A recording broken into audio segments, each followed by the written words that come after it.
नाजरीन अस्सलाम वालेकुम। IND टुडे न्यूज़ में आपका खैर मकदम करते हैं।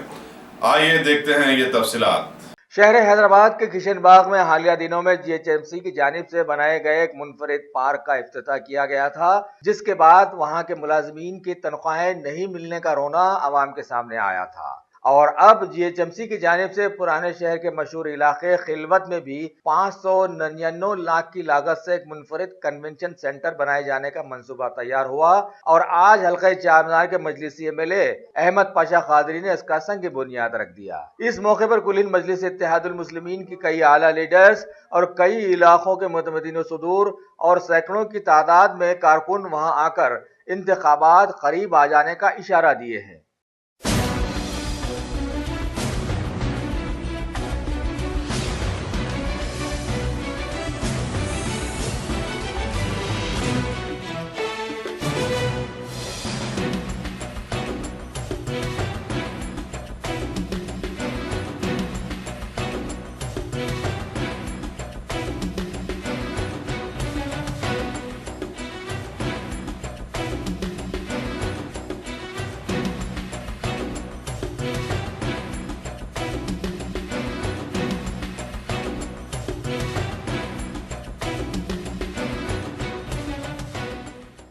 अगर आपने हमारे चैनल को सब्सक्राइब नहीं किया है तो आपको यहाँ सब्सक्राइब बटन दिख रहा है, उसे क्लिक करिए और सब्सक्राइब कीजिए और साथ ही साथ बेल आइकॉन को भी क्लिक करिएगा, जिससे कि आपको ताज़ा अपडेट मिलते रहें।